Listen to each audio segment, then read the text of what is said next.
Bienvenidos a Matedumat. Mi nombre es Eric y en esta ocasión estamos con el profesor João Pedro da Ponte de la Universidad de Lisboa. Él nos va a dar su visión acerca de la educación matemática en Portugal. Profesor, bienvenido a Matedumat. Es un gusto tenerlo con nosotros. Muito bem, sim, o prazer é todo meu.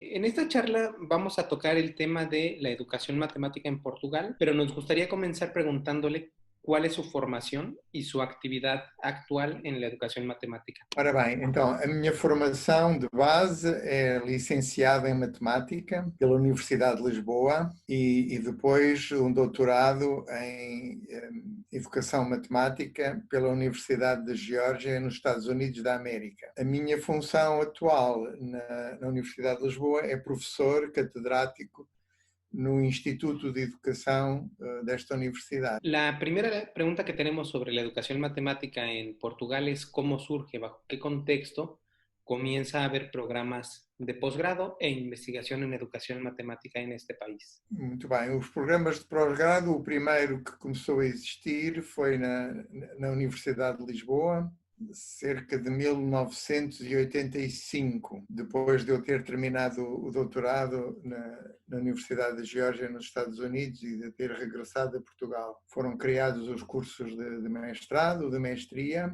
e tem estado a funcionar até à atualidade. E depois, mais tarde, foi criado o curso de doutorado, penso que cerca de 1990 e qualquer coisa, talvez 91, 92, por aí. E atualmente continuam a existir os cursos de doutorado, é um curso muito frequentado, temos um bom número de estudantes, quer estudantes portugueses, quer estudantes internacionais, inclusivamente alguns de países de língua espanhola, como é o caso de Costa Rica, e alunos brasileiros e alunos africanos de vários países. ¿Y cuáles son las principales líneas de investigación que se han trabajado en Portugal?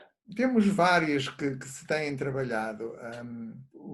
Digamos, o mais dominante desde o início é uma linha centrada no conhecimento profissional do professor de matemática e na prática profissional do professor e no desenvolvimento ou no desenvolvimento profissional do professor. Essa é, desde o início, talvez a linha mais forte e que continua hoje em dia com muito trabalho, particularmente uma forma de desenvolvimento profissional que estamos estudando, centrada nos estudos de aula, ou estúdio de classe, como eu penso que se diz em espanhol. Depois, além dessa, temos outras linhas sobre o uso de tecnologias, atualmente chamamos tecnologias digitais, no ensino da matemática, tanto do ponto de vista dos seus efeitos na aprendizagem, como do ponto de vista do trabalho do professor.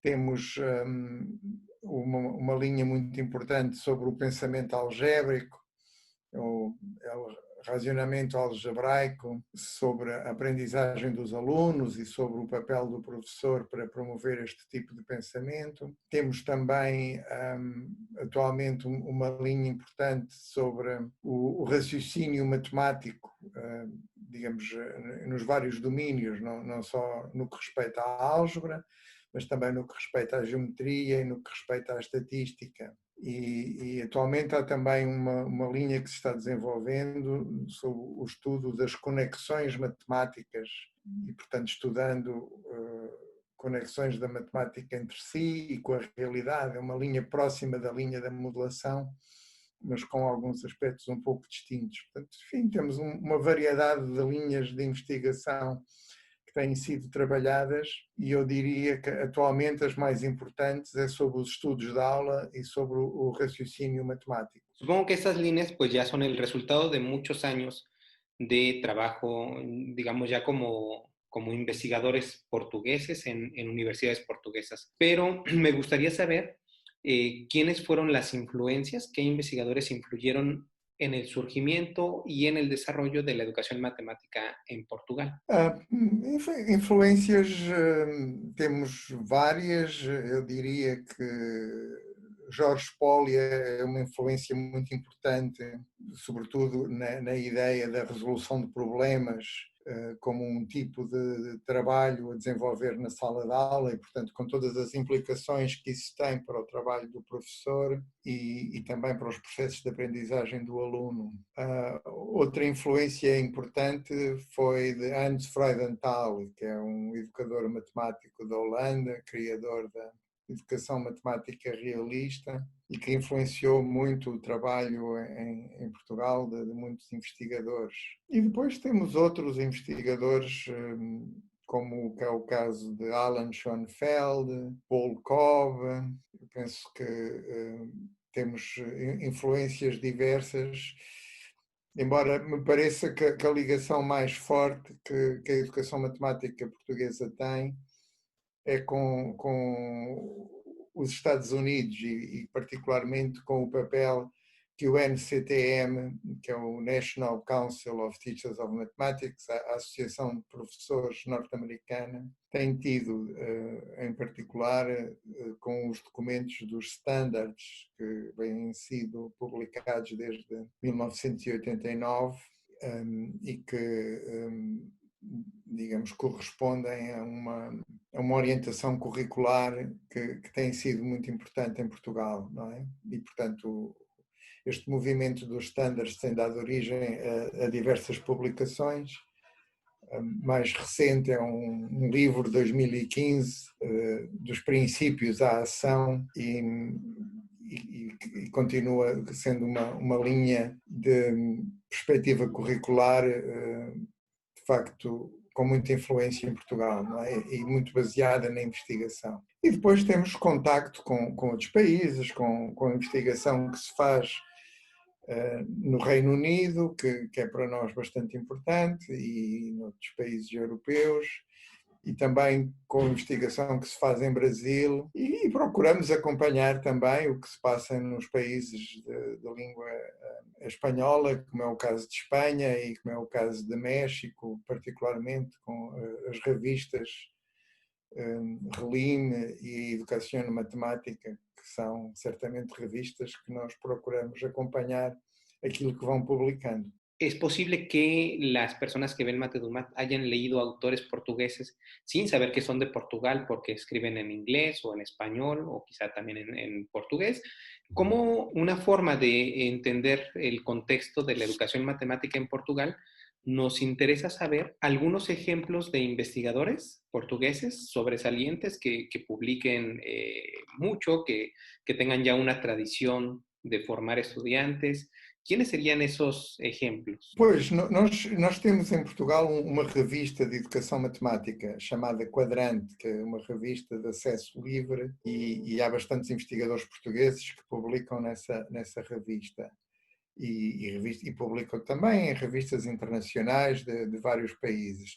Entre os investigadores portugueses que publicam mais, eu posso referir Hélio Oliveira, Leonor Santos e Ana Henriques, que pertencem ao meu instituto, que tem diversas publicações.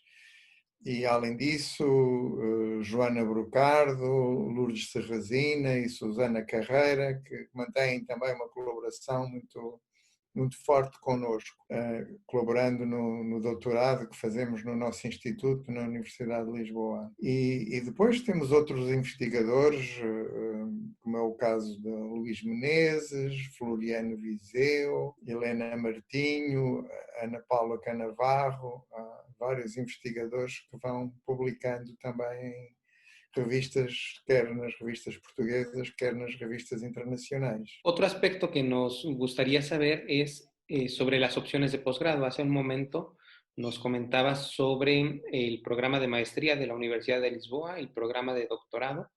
¿Qué otras opciones hay en caso de que una persona quiera ir a estudiar a Portugal algún posgrado en educación matemática? Pois, pós-grado em educação matemática propriamente, eu penso que não há mais nenhum.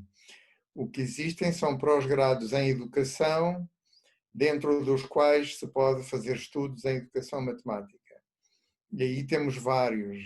Temos na Universidade do Minho, que fica na cidade de Braga. Eles têm, nomeadamente, 2 doutorados um pouco diferentes, um mais orientado para os alunos mais jovens e outro para os alunos a partir dos 12 anos de ensino. Temos na Universidade de Aveiro também um programa de doutorado, na Universidade de Évora, na Universidade Nova de Lisboa. São tudo programas de doutorado em educação, dentro dos quais é possível fazer estudos ligados à educação matemática. E especificamente centrado na educação matemática, é na Universidade de Lisboa, quem estiver interessado, que deve procurar fazer a sua candidatura. Bien, a nosotros nos dio mucho gusto que usted aceptara esta entrevista, sobre todo por el acompañamiento que ha dado a lo largo de mucho tiempo a la educación matemática en general, pero en particular a la de Portugal. Entonces, la última pregunta que tenemos en esta entrevista es, dada toda esa trayectoria, ¿qué retos le impondría o le sugeriría usted a la educación matemática en Portugal? ¿Qué es lo que tiene que enfrentar en los siguientes años? Temos muitos desafios, muitos retos para enfrentar.